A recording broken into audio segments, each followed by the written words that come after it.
guys, so it's me Alexis. Welcome back to my astrology channel, and today I'm going to be talking about the Venus in Aquarius. So before I go ahead and start the video, I just want to let you guys know that I will be putting up a poll so that you guys can vote for the next Venus sign. There's about 10 signs left, so like any sign is fair game, so pew pew pew, you guys go out and vote on the polls. Another thing that I do want to tell you guys is that I am offering astrology and tarot readings. If you guys don't know much about me, I am an astrology student that is trying to become a professional astrologer, and yeah, just want to let you guys know that. If you guys are interested, there will be a link down below, and yeah, we can schedule something. I would especially recommend booking a reading with me if like you love my videos, because if you love my videos, you're gonna love me when I do a consultation with you. Anyways, before this gets awkward, let's go ahead and start the video. Venus in Aquarius. So when it comes to the Venus in Aquarius, like, woo-wee, interesting placement, because this is the placement where people complain a lot about it, and I'm going to address those complaints. And yeah, I'm gonna really try and have a really good take on this sign. So yeah, let's get started. So first of all, Aquarius is a fixed air sign ruled by Saturn. Yes, I am using traditional rulerships. If you don't like that, get out of here. So, as an air sign, air is hot and wet. I know, gross, JK. And when you have something that's hot and wet, you got a sign that likes to make outside connections, because when you have something that's hot, it manifests on the external, and then when you have something that's wet, it likes to connect. It likes to glue things together. And when you put them together, you got air, which is why air represents communicating, talking, the mental plane, thinking, writing, the blah blah blah. That is air. Now, Aquarius is also a fixed sign, and fixed signs are really good at maintaining things. They're good at stabilizing things, keeping things steady, consistent. They're really good at keeping things, but like they struggle to let go of things, and then they also struggle with like getting things. But like the whole keeping part, they're like really good at it. But everything else, like, you know, whenever it comes to like choosing what to keep and then choosing what to let go, that's a whole nother story. So actually we'll talk more about that on a romantic context. When you got a sign that's ruled by Saturn, you know, this paints a more somber, mature, but maybe a little bit gloomier picture of Aquarius, which I think is more accurate in my opinion.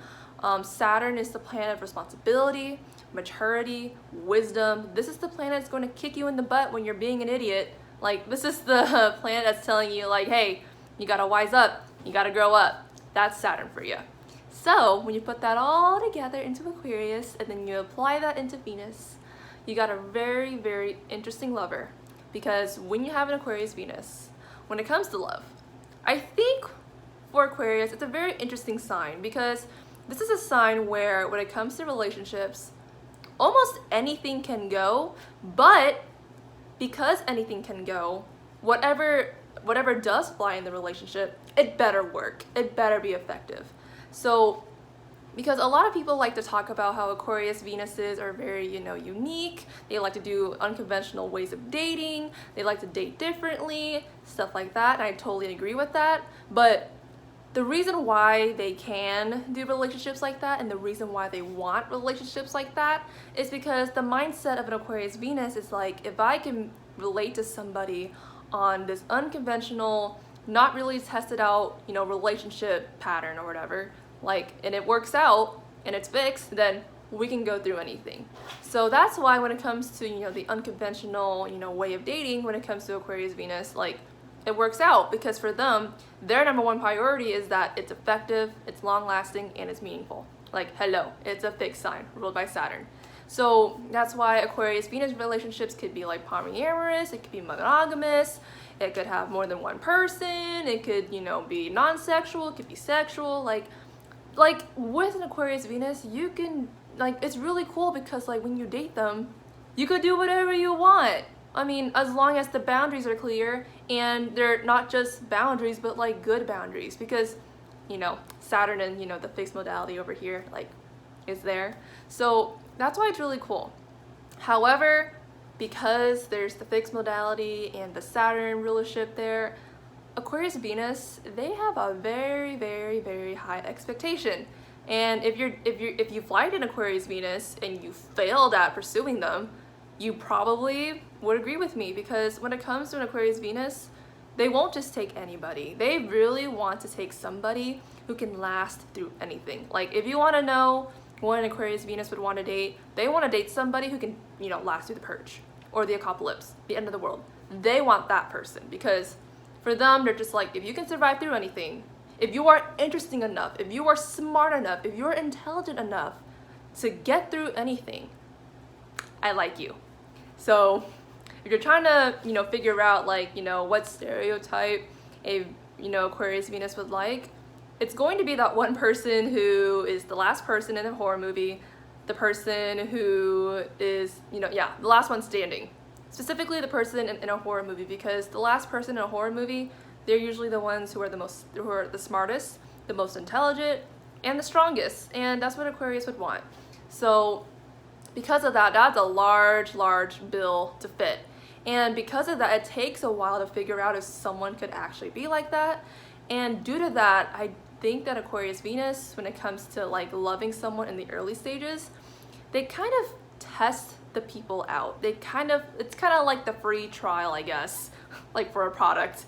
And whenever they do this little free trial, they kind of hold the person at an arm's length, because they're just like, I want to make sure that like you can actually last through anything. And because of that, they do want a partner who is independent, self-sufficient, really strong, independent, all the good stuff, because they don't want a partner who is dependent, clingy, not smart, boring, etc., etc. Don't be a boring person. An Aquarius Venus will never like you. So yeah, love tips on how to get an Aquarius Venus. And because an Aquarius Venus will, you know, keep you at arm's length, this is where the complaints about being, you know, about Aquarius Venus as being detached is a whole thing. A lot of people complain that Aquarius Venuses are like there but not quite there, and they're not really open, and they suck because they look like they're open but they're actually not, and because of that you feel like you're being duped, all that stuff. And there's a lot of reasons why an Aquarius Venus would do that, and I'm going to go ahead and try my best to really outline it and then either criticize or not criticize, because I think there's a good and a bad reason to do this. Because, you know, the first good reason is that, you know, when it comes to a partner, it's okay to be selective. It is definitely okay to have standards, because if you have standards, you have boundaries, and you have boundaries, you respect yourself. So, you know, being withdrawn a little bit, you know, not jumping into the pool too fast, like that's a good thing if you're trying to be, you know, withdrawn, not withdrawn, if you're trying to be responsible, you're trying to be careful, like that's good. However, when you're detaching yourself from somebody because you're scared and you don't want to be the first person to be vulnerable, you don't want to be the first person to get hurt, like, that's not good. And that's not fair, especially to the person who really, really likes you. I feel like when it comes to an Aquarius Venus, if they're insecure in love, they don't want to be the first person to be vulnerable.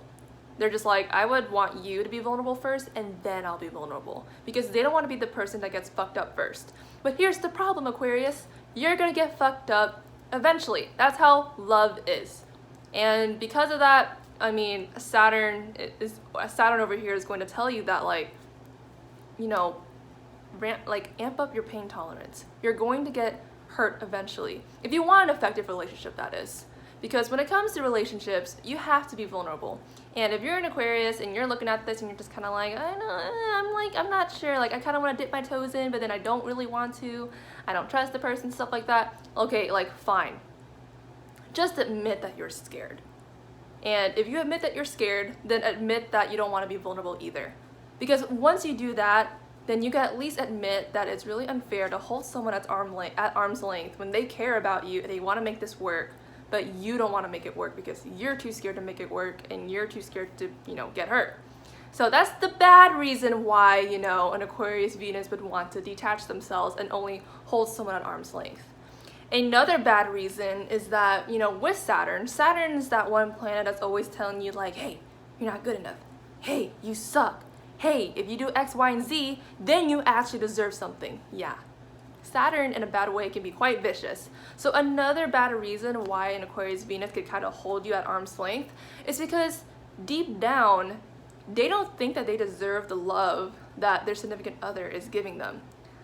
Low key, they're sitting there thinking, you know, maybe if I was smarter enough, maybe if I was more capable, maybe if I had X, Y, and Z, then I can, you know, have this love. But until then, I'm going to hold this person really far away because I don't deserve the love that they're giving me right now. So I'm just gonna, you know, go in and out.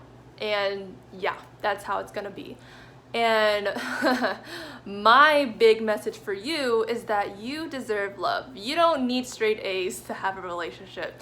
You don't need to have a job. Like, I mean, okay, like, you know, it's good to go to school and have a job, but you deserve love no matter who you are.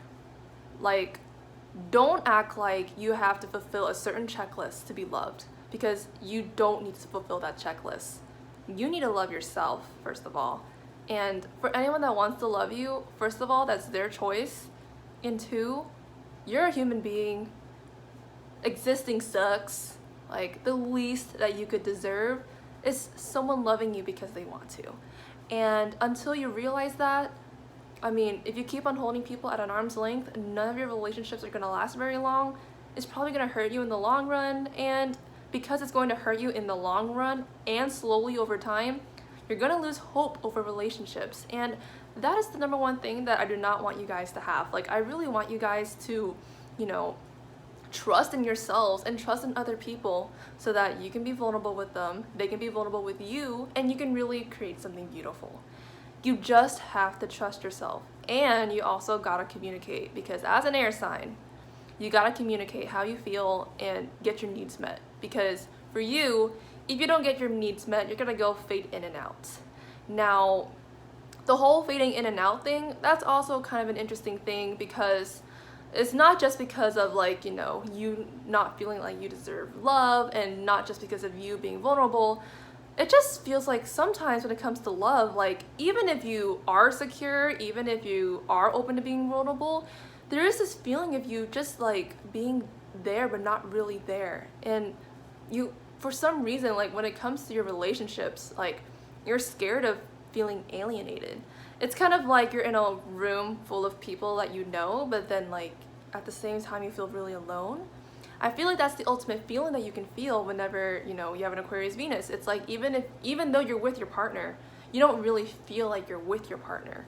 And I'll say that the best thing about an Aquarius Venus is that you guys are so, like, sacrificial. You're the sign of the humanitarian. You're going to help people. And because of that, you'll, like, shower people with so much assistance, so much help, so much care, so much sacrifice. But you don't really do that for yourself. And, you know, in a relationship, it's supposed to be a two-way street. And until you make it a two-way street, your relationships are not gonna last. Hey, it's okay to give, it's okay to love, it's okay to help people, it's okay to care, but you gotta do it for yourself too. Because think of it this way: if you want to care for the people you really like, if you want to, you know, fulfill that humanitarian stereotype, if you really want to help people, you can't help people well if you don't help yourself. Because like, if you don't help yourself, you're not going to be in a great condition. And if you're not in a great condition, you can't help people, period. So you should may as well help yourself. So yeah, that is my take on the Venus and Aquarius. This is a very fueled video. Whenever I make a video about Aquarius, I get so fueled about it, because, like, this is probably one of the placements that people really misunderstand, because they always complain, like, oh, they're so detached, they're so heartless and stuff like that, when it really, it's not really the case.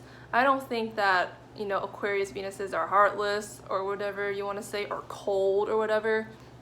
They're not really cold or rude or anything like that. They're just scared, and they're just waiting for the right person, and they're just, you know, really selective. They want to make sure they get things right, and I don't think that's wrong at all.